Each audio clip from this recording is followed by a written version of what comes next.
And now for something totally different compared to what I normally post, although I have a couple of truck posts on this page. Channel, YouTube channel. So I have a 2017 Tundra, and one of the challenges I have is the instrument cluster is really dim. So I stumbled upon this forum where there was some discussion about what one gentleman from hopefully Texas had done with regard to adding some light to the back of his instrument cluster there. So here's what he used, the processes, the materials. He kind of explains the process here. So I'd been studying up on this for quite a while. He installed a dimmer switch, looks really good, and then there's his outcome. Turned out really, really nice for him. So I tried my own, and it didn't quite go as smoothly as his, and perhaps maybe it's because I used a different set of lights. So here's initially what I ordered. I ordered the cool white, the 5050 model. Looking at his, he had very different ones, which I think probably yielded a different outcome for him. There's the dimmer that I bought. Later on, I switched to this LED stripping from Amazon. You can see it right here. If you want to, just pause the video and search for it. This was really easy to use. Here are the connectors. Very simple stuff to use. Worked really, really well. I may end up using some of this stuff. Comes in different colors too. There's different sizes depending on what you want to get. Anyway, here's my process attaching all the LEDs. These are the 5050s. Brought in the dash or the instrument cluster there, started to disassemble it. Not very difficult. These just pop on, pop off. There are start points, so as you're reattaching them, you want to make sure that they're at the right location. And there's a stop point with a little spindle, so you have to make sure that dial is at the right location. The little gray, you can see the dots where the zero should be. So if you're in doubt, take some pictures. Disassembling, it's not hard. It takes 10 or 15 minutes depending on your experience level, maybe faster than that. So here it is with the covers off. I initially attached the LED models, LED lights there on the top. Put some tape on there to secure it. You can see here this is different. I actually put 2 LEDs in each of the big ones, versus the 1 LED here. I had tested with the battery that I had on the table, and these just created really hot points going straight up. So again, maybe the different LEDs would have done a different job. But here's 2 of them in each spot. And there's with the light on. Again, this is through my iPhone camera, so it doesn't look exactly right. The color's a little bit blue. The lens was adjusting it a little bit. There it is, reassembled. And so then I took it out to the truck. Now putting it in is not hard. This little panel comes down. This top piece comes off. The silver piece pops off, and there's no screws yet in any of this stuff. And then on the other side, the little panel pops down, and I just popped it down part of the way, and then the silver piece pops off, and then the little cowling that comes over the top pops out. Underneath, there's a little flexible piece of kind of fabric that you have to carefully detach the clips, but it's not difficult. So I installed it, and I'll show you in the video later. It didn't look good at all. There were hot spots, at the certain positions those lights were pointing at. It looked really, really bad compared to the other posts. So I took it out. I drilled holes through the back. So now I have one light here and here, and then one there and there, and then just one in each of the other ones. Again, same problem. Too much light in one specific location. Let's see if I can get this to scroll. There we go. So here's what it looks like with the lights off. Yes, I drilled holes, and yes, this white plastic comes off. There are 2 screws on the back and some clips. You have to be careful. Then there's one little like a computer piece that connects in that is not difficult to detach if you're being cautious. So I'm a dentist, so I used some dental intraoral filling material tips and made what I thought would work well as diffusers. Here's little diffusers. You can see them up close. I actually super glued these to the top of the LED lights in hopes that the light would come up into the diffuser and go out. These little screws were going to act as mirrors. Yeah, that didn't work very well. Really, honestly, it didn't work very well at all.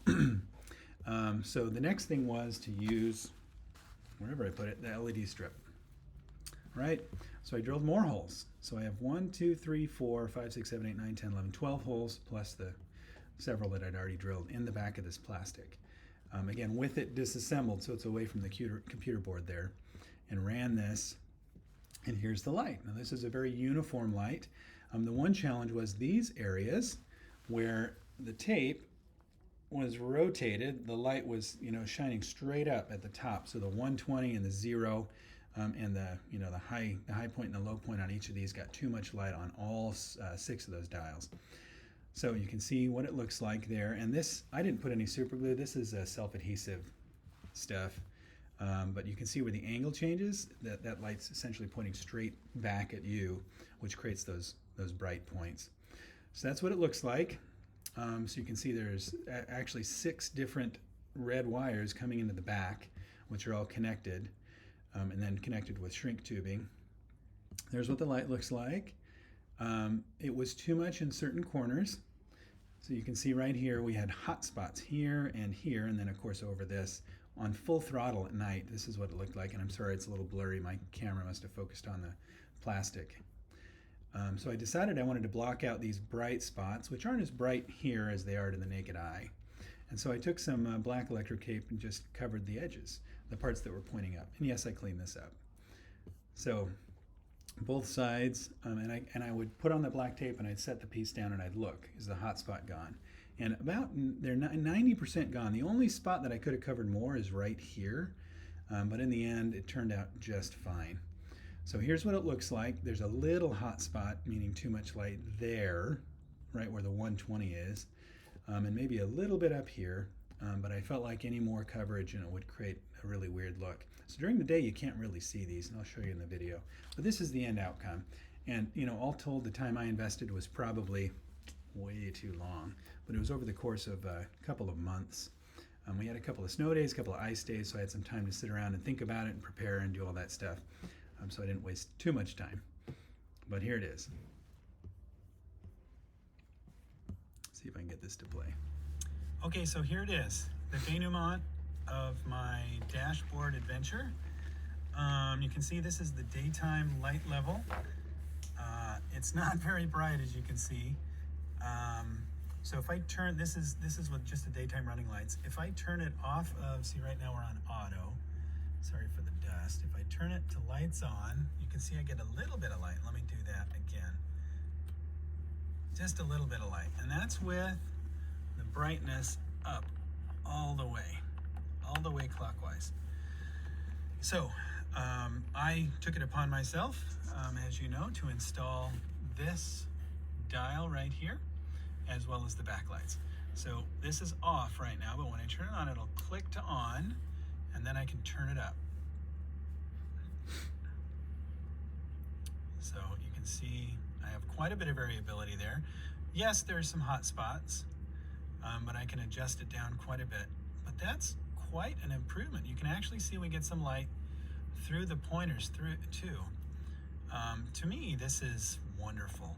I did, as you saw from one of the videos, block out the hot spots under the 120 and the 0, although a little bit, there's still a little hot spot right here. It tended to even out much better. So during the day, I tend to leave it about halfway up.